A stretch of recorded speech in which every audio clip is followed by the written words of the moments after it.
ecuaciones podemos mirar que cuando nuestro punto recorre un cuarto de la circunferencia, lo que corresponde en el sistema sexagesimal a una abertura de 90 grados, es pi medios en radianes. Es decir, que este ángulo, esta abertura, es pi medios. Y la distancia que recorre desde aquí hasta acá es un número real que lo hemos marcado aquí en verde, corresponde a 1.5707. Si ustedes hacen la operación con calculadora, pi medio les tiene que dar exactamente este valor. Entonces decimos que por eso decimos que cuando recorre esta distancia, este ángulo es de 90 grados o de pi medios.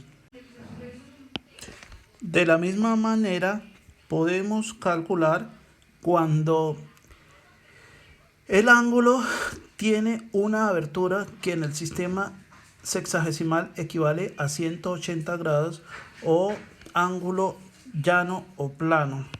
Tal como lo podemos ver aquí, este ángulo equivale a pi. Entonces, si este es pi medios, pues este es pi, ya es completa la mitad de la abertura de la circunferencia unitaria. Y también se puede notar aquí donde estábamos mirando, el valor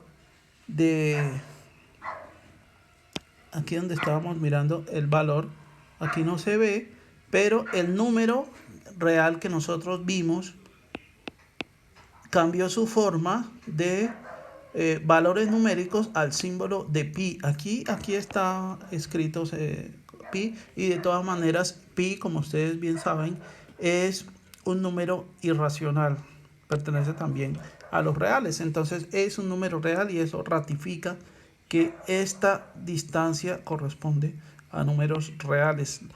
Son los que se le asignan a las aberturas que vamos teniendo en la circunferencia unitaria, y como ven, cada una de ellas parte desde el lado inicial del ángulo colocado en su posición estándar o canónica en la circunferencia unitaria. Entonces esta abertura es pi.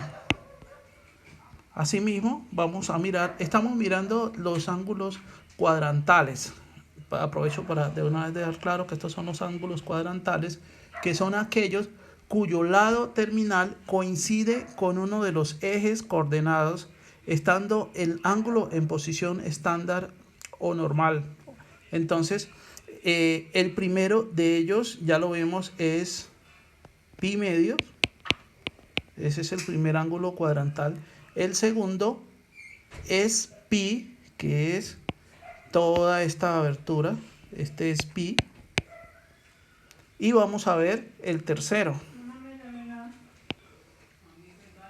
Espérense, quitamos todo esto de ahí. Nuestro tercer ángulo cuadrantal hará toda esta abertura, terminando en el tercer cuadrante. Y en cuanto a los números reales se refiere, va a corresponder a esta distancia. Como vamos viendo ahí, va cambiando el valor numérico del número real al que corresponde. Entonces, al llegar aquí y completar el tercer cuadrante, este ángulo tiene una abertura de 3 pi medios, y en el sistema sexagesimal esos son 270 grados, lo cual, como se aprecia también en la gráfica, corresponde a un número real, que en este caso es 471, 23, 38. Si ustedes hacen la verificación en la calculadora, esta expresión les tiene que dar exactamente este número. Todo corresponde. Entonces, esa es el número real corresponde a la distancia, el recorrido que ha hecho desde aquí hasta acá por la circunferencia. Bueno, continuemos y ahora vamos a mirar cuando recorre toda la circunferencia completa. Es decir, cuando el punto va a recorrer toda la circunferencia desde aquí hasta regresar aquí mismo, cuando dé todo el giro completo.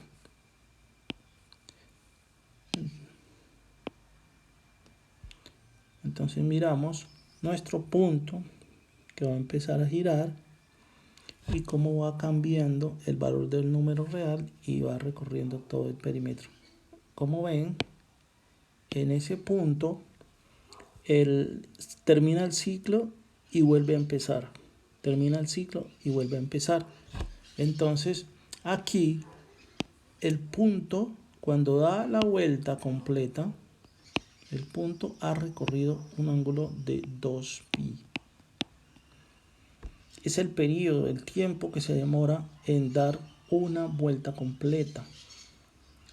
Cada vez que gire los 360 grados del sistema sexagesimal equivale a 2pi.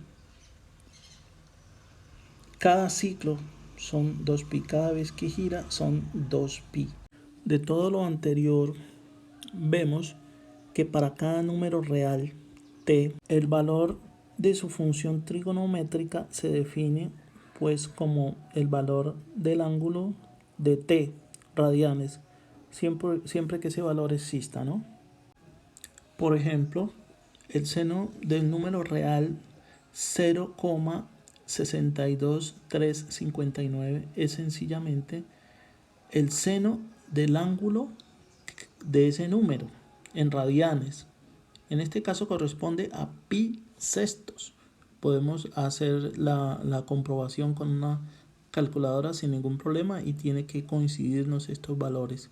Y asimismo cada número real tiene una asociación angular en radianes en el círculo unitario. De ahí se desprenden entonces las funciones trigonométricas, que también por esta razón se le llama funciones circulares. Entonces vemos una relación funcional claramente en todo lo que hemos hecho en el video de hoy.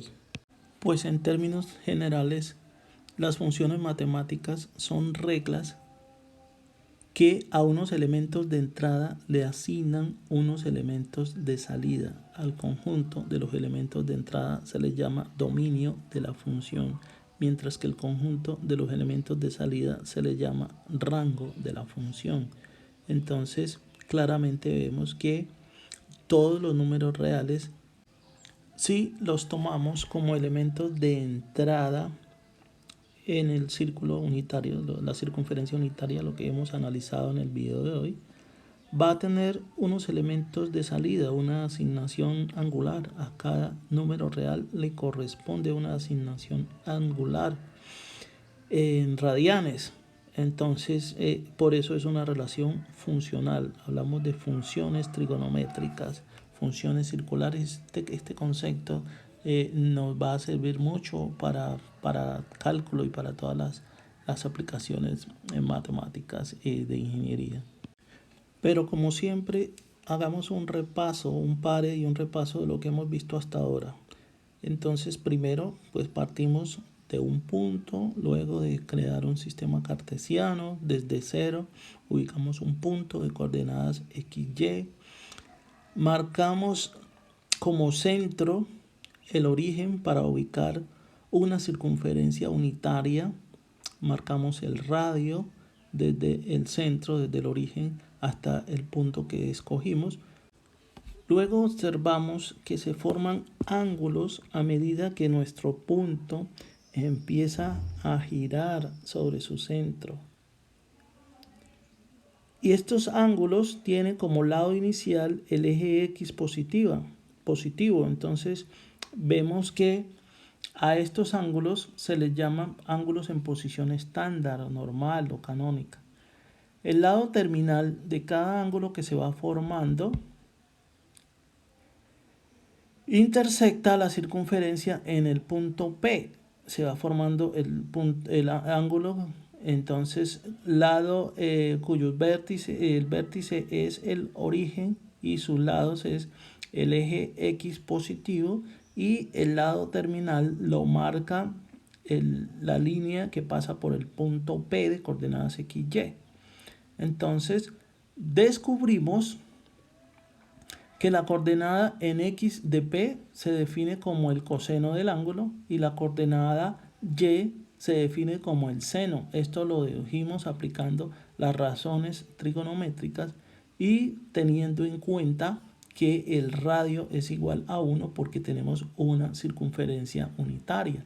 Entonces el ángulo formado se llama teta, por eso concluimos que coseno de teta es X y seno de teta es Y. Y de esa manera definimos todas las funciones trigonométricas en el círculo unitario. También descubrimos que todos los números reales tienen una asignación angular y por ello hay una relación funcional entre los números reales y las funciones y los ángulos. De ahí nacen las funciones trigonométricas circulares, que todo número real tiene asignado un valor angular, y en el círculo unitario, que lo representamos con t es un número real, y representa la distancia que recorre a lo largo del círculo unitario, la distancia que recorre nuestro punto a lo largo del círculo unitario, empezando en el punto 1, 0 y desplazándose en sentido contrario a las manecillas del reloj, siendo t positiva. Si es negativa, en el mismo sentido de las manecillas del reloj a partir del mismo punto.